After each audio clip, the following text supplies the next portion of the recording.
So it's the top of the hour, an official welcome to Barrett Value Center's webinar on connecting culture and structure. My name is Melanie Wanless, and I'm the Director of Learning and Development. And a couple of housekeeping items as we start the program.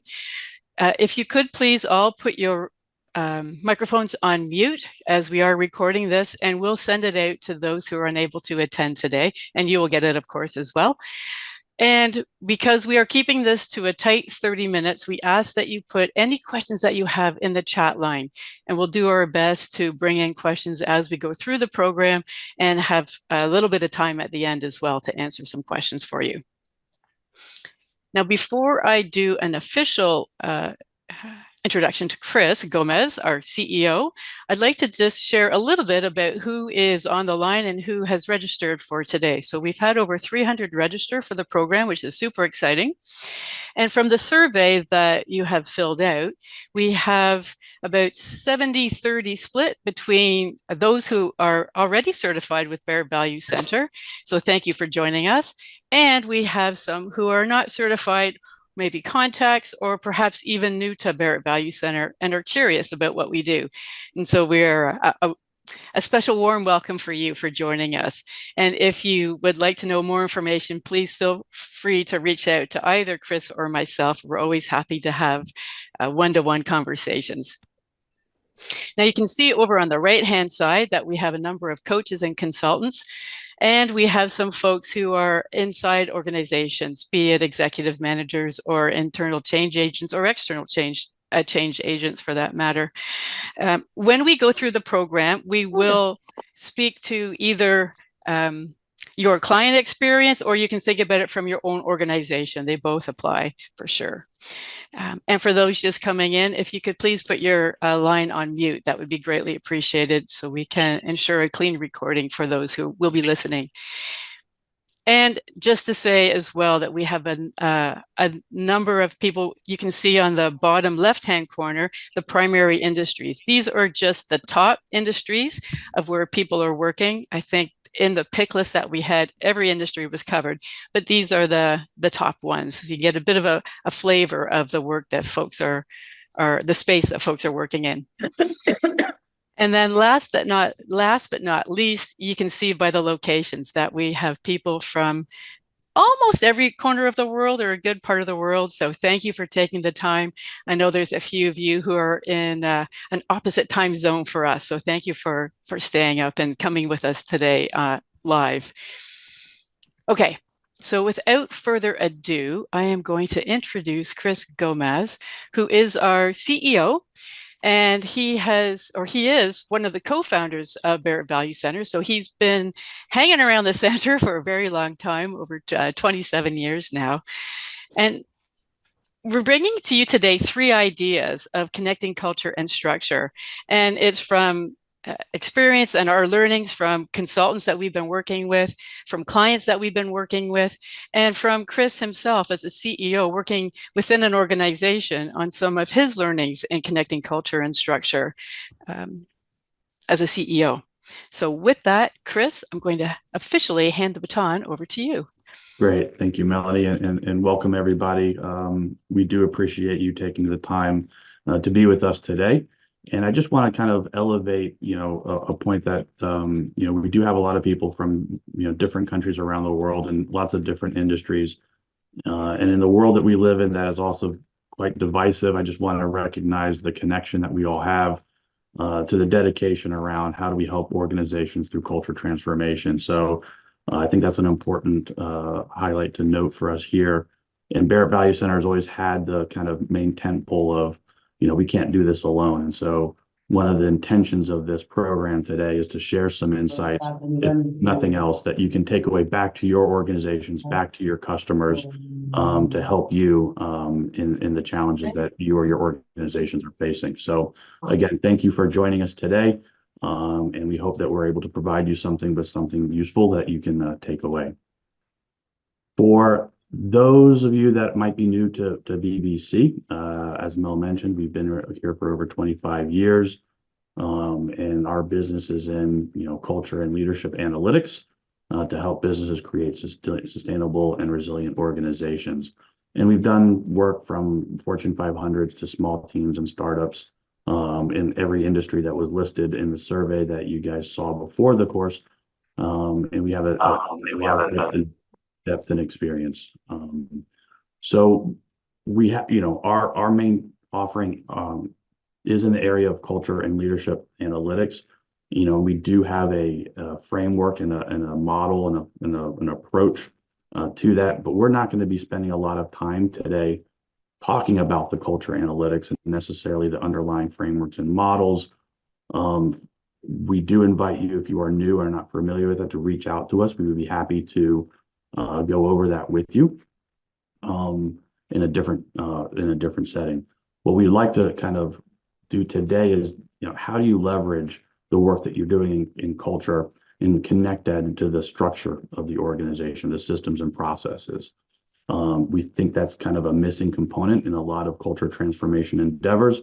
And we understand through our years of experience that working in culture alone in isolation, while will create change or transformation, it's difficult to make it meaningful or make it last if it's not connected to the other parts of the system. So that's what we're going to try and do today. And, I'd like to offer maybe 3 ideas, again, that you can take away back to your organizations or the organizations that you work with. And then there's, obviously an offer like how can we further support you, in your work. So the first idea that I would like to offer is, a concept that I kind of look at as the tug of war between culture and structure. And when we say structure, it also includes the systems and processes and policies, the traditional structures of an organization. And to help maybe kind of illuminate this kind of tug of war concept, everyone here, I believe, is familiar with the conversation of work from home versus the return to office. There's a lot of debate going on around, how do organizations manage this? And both of these are policies, and neither of them are inherently good or inherently bad for the organization. What I would like to offer is how do they both support the objectives of the organization, but then also how are they supported by the culture of the organization in terms of how they be effectively executed. And there's a great example for those that you are familiar with in the news right now around Dell. And Dell is one of many organizations that have put forward a mandate to return to the office. And they've done so in a way where they've actually said, if you continue to work from home, you will not be considered for promotion.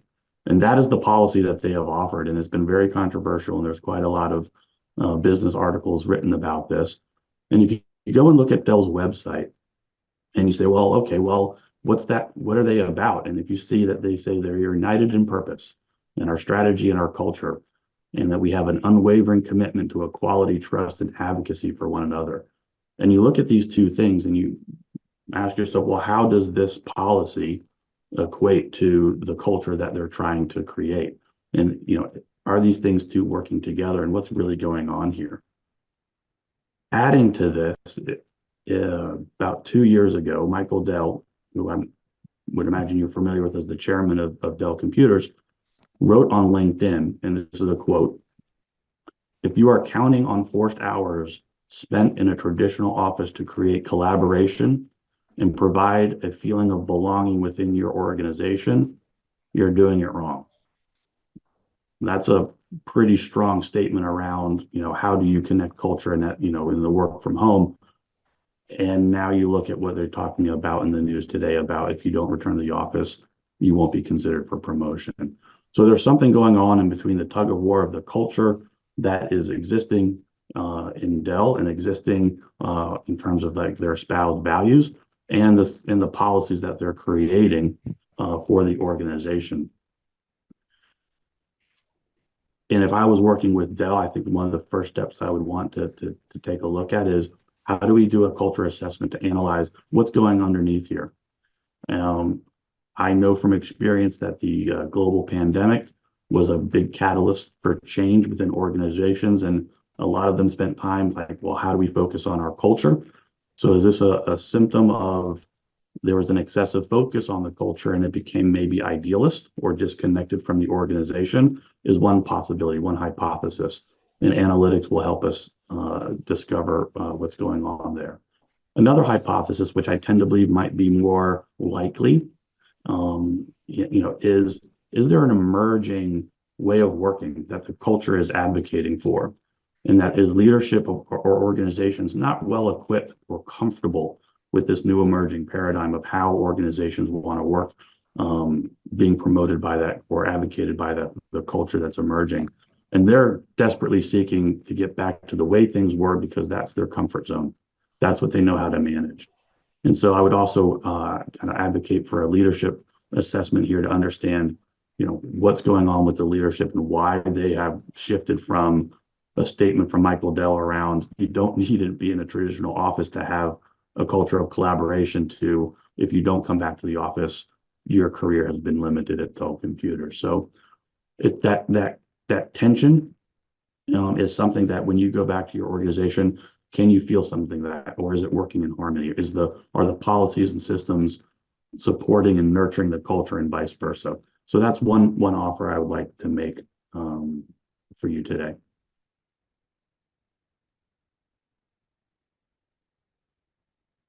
The second idea I'd like to kind of present, is the combination of traditional metrics that you find in organization and human-centric metrics that you find through working in culture.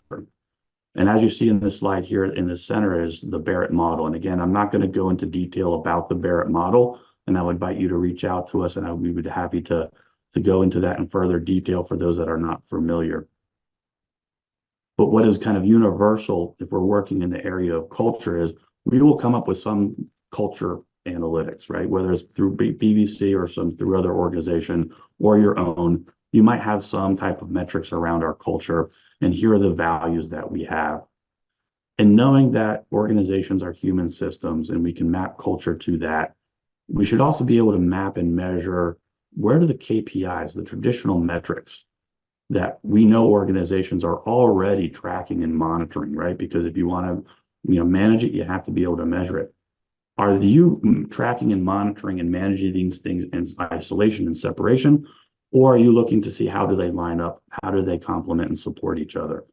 And so in this example here, you might see some typical values in your organization around social responsibility, innovation, customer satisfaction, right? Familiar topics, familiar themes that you might want to promote in a culture. But then what are the KPIs? Are they matching up to that? Are you kind of walking your talk in a really tangible way? So this is just an idea for you to kind of go back to say, hey, are we measuring the same things consistently, and are we connecting them? And if not, where are our gaps and where we might want to pay attention to some of the other things?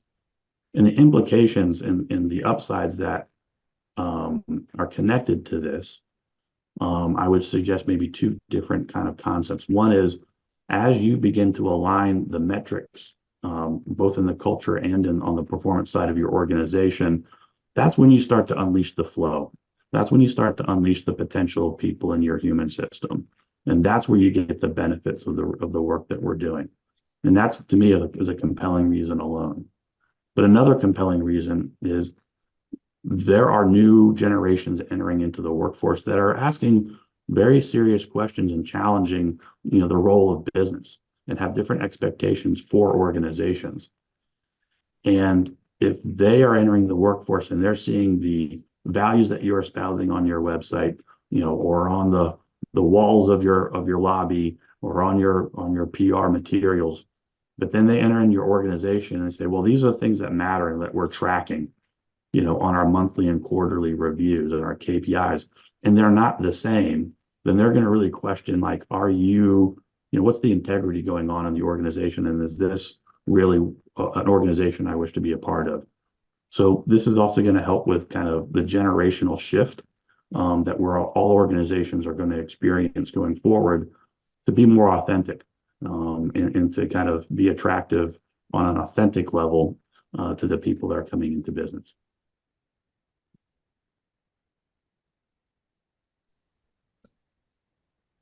And then the last idea, and it's more of a story that I'd like to share, is something that we've kind of a journey we've gone on ourselves here at Barrett Value Center in the last year. And again, here's a very familiar theme that we see in businesses across the world, which is time off, whether it's unlimited, whether it's a 4-day work week, whether it's a 32-hour work week, whether it's well, as we see in Greece, they've gone to a 6-day work week. How do we manage work time and time off in organizations? And our story started off with a challenge from our staff to say, well, we have this culture that we're really proud of and that we really think is important. Does our policy for time off really fully connect to our culture? And I've always believed and thought, for an American company, we've kind of adopted a very liberal time off policy, a very flexible time off policy. And I said, well, let's investigate this further. What is it that the system is kind of challenging where we can improve the connection between our policy and our strong culture? And so as a leader, I did what all leaders do. I formed a committee. So I got together a group of people from different parts of the organization, none of them on our management team. And I said, well, let's look at this. Let's study this. What is it that we are trying to nurture in our culture? And then what's it about our time off policy that we need to better align? And so, of course, the first thing that we all did as committees and people do is we got on the internet and we did a search for time off policy documents, or how well does unlimited time off work?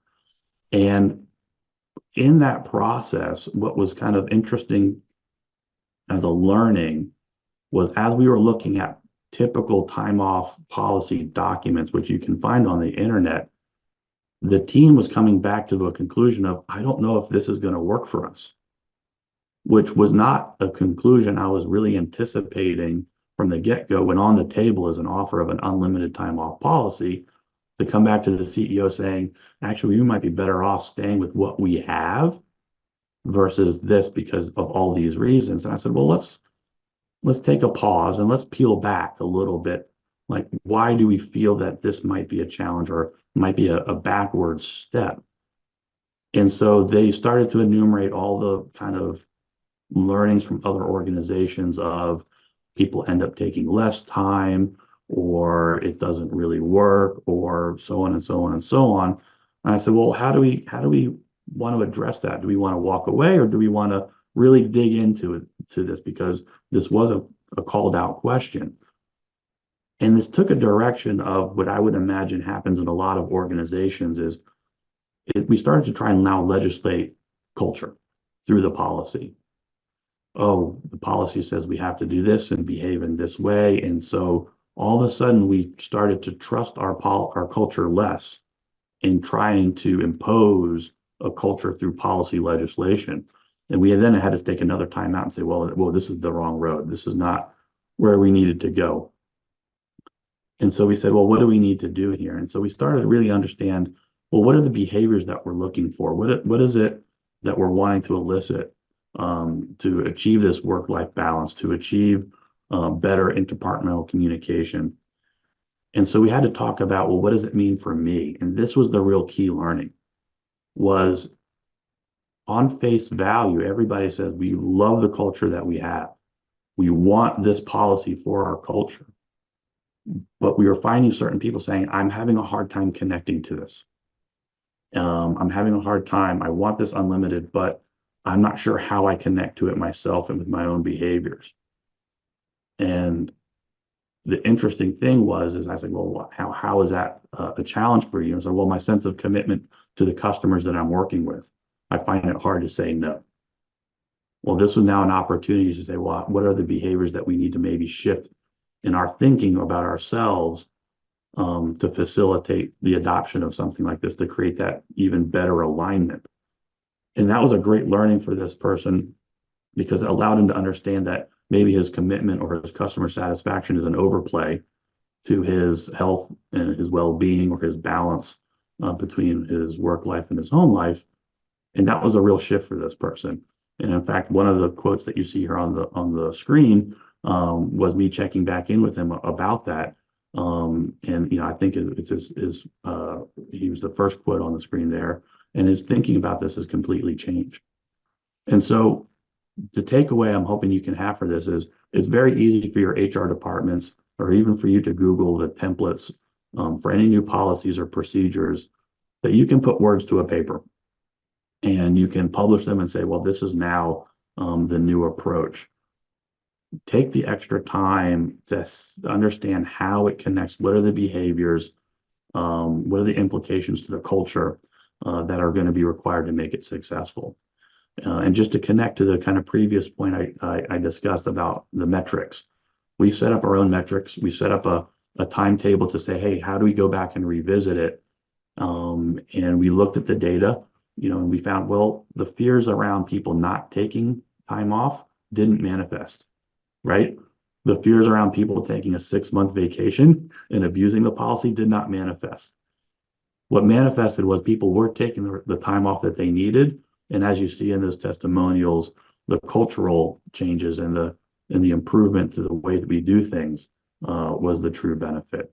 And so that was the extra step was definitely worthwhile and not walking away from it on the onset.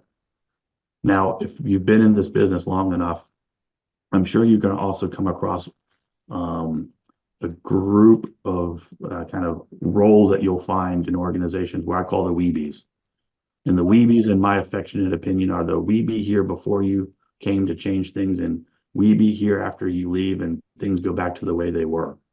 That's the other kind of group where they may not connect to the cultural transformation and the policy shifts connected to them. And those were the ones that at best will be neutral and disengage, and at worst they will sabotage and undermine the processes. And that's a pocket that need to be identified and addressed, and how you work with them. But that's a very different webinar for another time. So the takeaway here is really do the extra work from just drafting the policy. How does it connect to just not just the culture, but the behaviors that you're looking to elicit? Chris, I'll just add in, Liz dropped in the chat line, everyone needs boundaries and batteries, as one of her colleagues says. And to the mindset shift, like yesterday, literally, I had one of those, I hit my wall.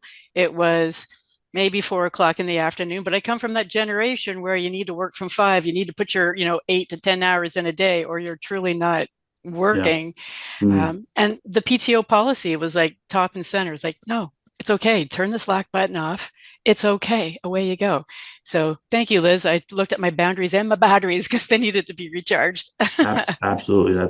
That's great. That's a great observation. And again, that's the key piece, right? Is like to stop and notice. And it's like, how does this work together? And so that's a great observation. Yeah. There is one question, I think, probably from your perspective as a CEO, Chris.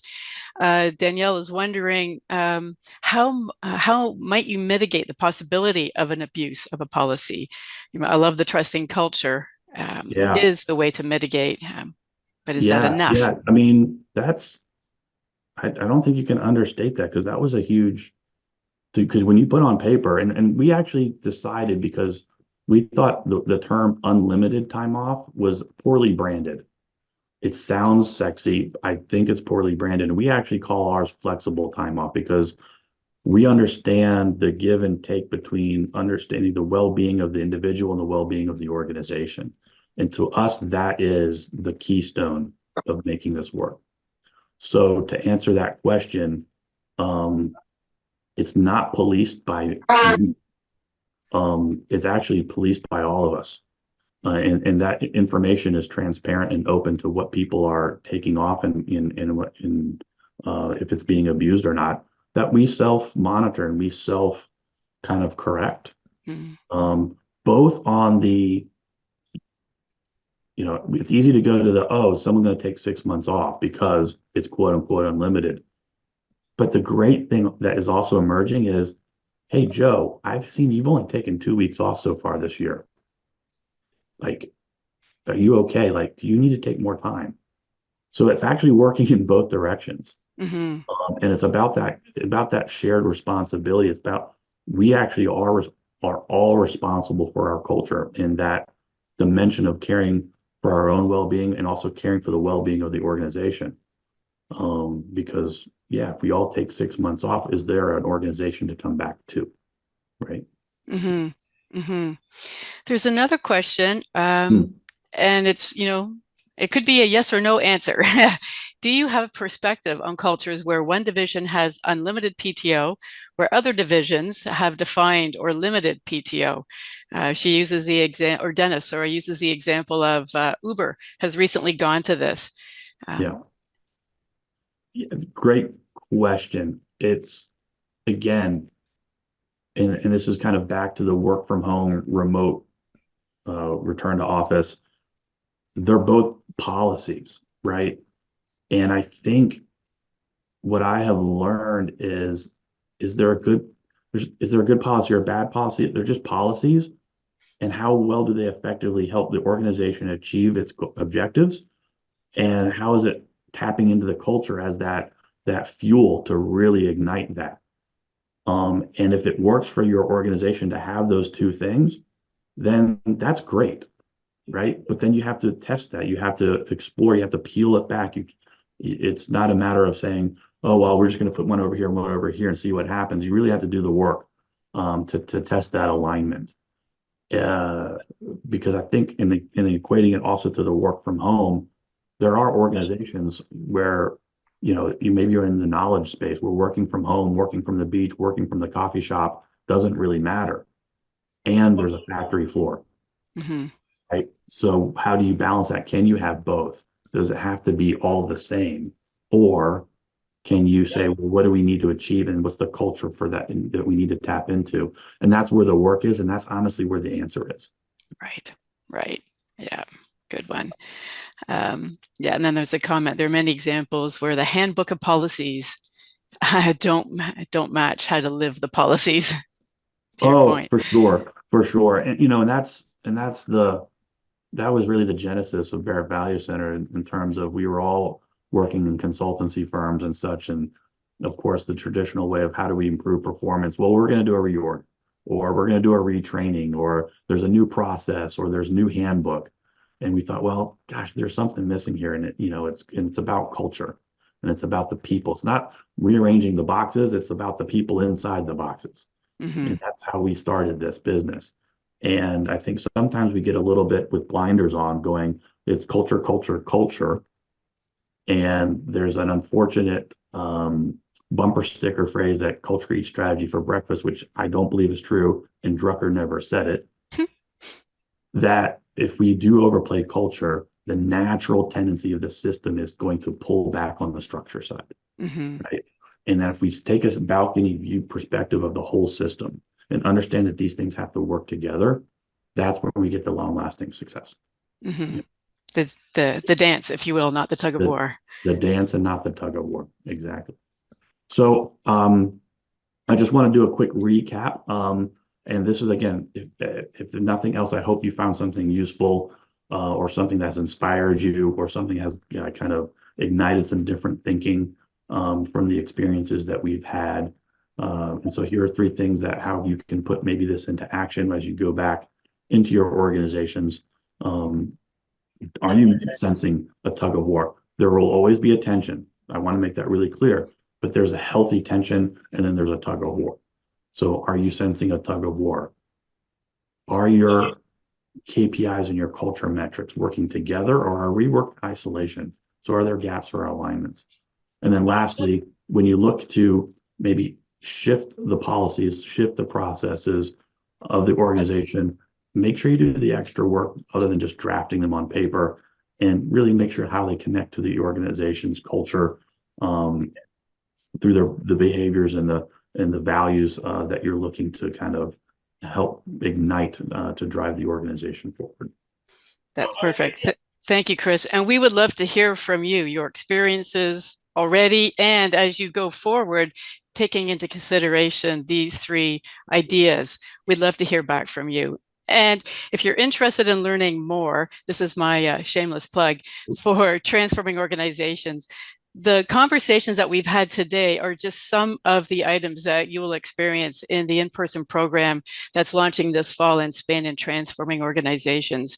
It's where we really take a look at the the stages of transformation, working with an organization, you'll go through a 2-year transformation journey and the different frameworks and combining analytics in order to travel and decide on your interventions. Sorry, mind gap there. This is targeted to senior consultants and executives. It is a small cohort of 15 to 18 people because we know that there's not one recipe. There's no single bullet in transforming organizations. So we're really looking forward to the collective intelligence of the group, of the expertise and the wisdom that you bring, as well as the frameworks and the methodologies that BBC has to offer. We also, of course, have cultivating cultures and developing leaders, because we also know that not every organization is going through transformation, that they might need support with measure, managing, and shifting culture, and supporting leaders in their own leadership journey of evolution. So we have a number of global partners who are highly talented individuals, both consulting facilitators, and have worked in this space for many years, that offer programs across the world. We have monthly, mostly virtual, and some in-person programs as well. So if you are interested, I'd love to have a conversation with you. I know Chris would as well. Feel free to reach out to Melanie at valuecenter.com or Chris at valuecenter.com. And we will follow up with an email so you'll have all the information. Now, one of the questions that has come up is, Christine, can we use these slides for marketing? So I will vet this through our director of marketing, and we will get back to you with some slides. And I love that you guys want to use them for marketing. So we'll ship you out something that you can use for sure. Yeah, and we're always here to support. Yeah, and with that, I've neglected my promise of staying to the 30 minutes. It's 2 minutes over. I thank you for staying on the line and look forward to speaking with you all, be it email, in person, or on the next webinar. Thanks all for coming. Thank you for your time.